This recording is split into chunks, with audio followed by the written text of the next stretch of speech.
Le métabolisme ne casse pas, il s'adapte pour te protéger. Alors voici une question que la médecine a trop longtemps oublié de poser. Pendant des décennies, la médecine a regardé le corps humain comme une machine composée de pièces séparées. Hormones, thyroïde, cœur, foie, poids. Chaque spécialiste traitait son système. Le cardiologue, le cœur, l'endocrinologue, les hormones, le gastro-entérologue, les intestins. Et cela semblait bien sûr logique, scientifique et structuré, rationnel aussi.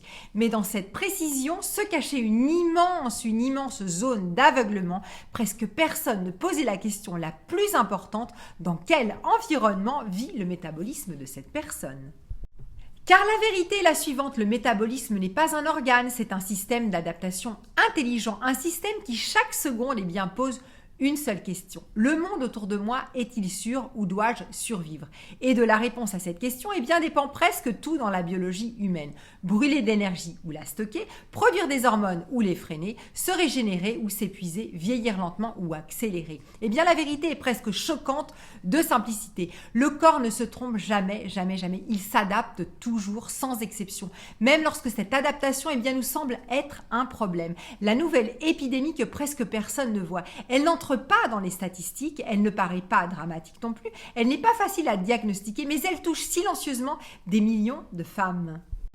Des femmes dont les analyses sont souvent normales, mais pourtant elles vivent avec le sentiment que quelque chose dans leur corps commence à se désaligner. Peut-être que tu te reconnais dans cela. Tu te réveilles fatigué, ton humeur devient imprévisible, le sommeil non plus ne te restaure plus, le ventre gonfle sans raison, les cheveux s'affinent, le poids ne réagit plus comme avant, le SPM s'identifie. Tu as l'impression que ton organisme travaille contre toi. Et le plus dangereux, tu commences à croire que c'est normal, que tu vieillis et que c'est comme ça chez toutes les femmes et que tu dois t'y résigner. Mais non, ce n'est pas une faiblesse, ni un manque de discipline, ni de la paresse. C'est de la biologie. Un organisme passé en mode protection, en mode survie. Le métabolisme ne se dérègle pas, il te protège. Imagine le cerveau ancestral, celui qui a maintenu l'espèce humaine en vie pendant des millénaires. Alors pour lui, le monde est soit sûr, soit dangereux. Il n'y a pas de nuance. Lorsque le cerveau perçoit de l'imprévisibilité, pas forcément un danger réel, non, mais un signal qui est physiologique d'instabilité, il change immédiatement de priorité. Il ne se soucie pas de ton agenda, ni de ta vie sociale, et ni de la saison estivale. Il fait une seule chose et une seule. Il commence à te protéger. Et comment ? De façon extrêmement intelligente. La reproduction, par exemple, devient secondaire. La régénération ralentit. Si l'énergie est économisée, la thyroïde devient prudente, la progestérone diminue et le sommeil devient plus léger. Ce n'est pas une panne, c'est une stratégie de survie parfaite, brillante. Mais dans le monde moderne, elle commence souvent à agir contre nous, car aujourd'hui, le danger est rarement un tigre. Le danger est chronique, silencieux, socialement adapté. Le manque de sommeil, le stress permanent, les régimes restrictifs, le surentraînement, l'épuisement émotionnel, aussi un rythme de vie chaotique et le plus insidieux.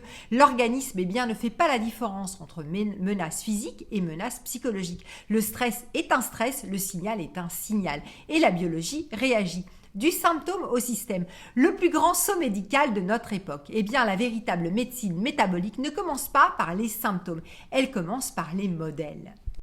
Par la capacité à lire les signaux physiologiques subis qui apparaissent des années avant la maladie. Elle exige un nouveau type de pensée plus profond, plus connecté, plus intelligent, car l'organisme humain ne fonctionne jamais en pièces détachées. Il est un réseau vivant, adaptatif, en communication permanente. Et le véritable clinicien du futur voit les liens entre le système nerveux, l'énergie mitochondriale, la communication hormonale, le métabolisme hépatique, l'écologie intestinale, le sommeil, l'environnement psycho-émotionnel.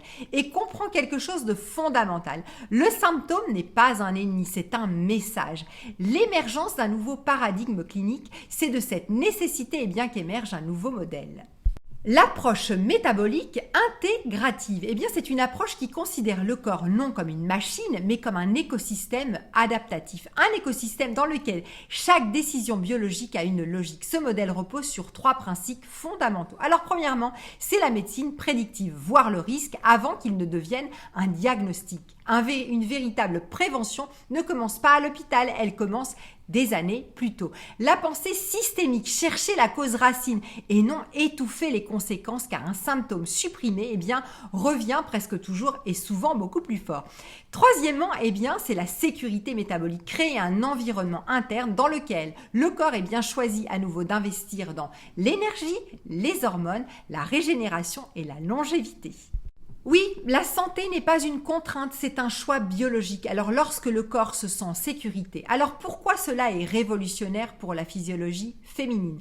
Le corps féminin est l'un des systèmes biologiques les plus intelligents de la nature, mais aussi l'un des plus sensibles à l'environnement. Le corps d'une femme ne calcule pas seulement les calories, ni les pas, ni les entraînements, il écoute des signaux beaucoup plus subtils. Le rythme de la vie, la qualité du sommeil, le sentiment de sécurité, le climat émotionnel aussi, la suffisance nutritionnelle, la prévisibilité du quotidien, très important. Et lorsque ces facteurs vacillent, le premier système à réagir est l'axe hormonal.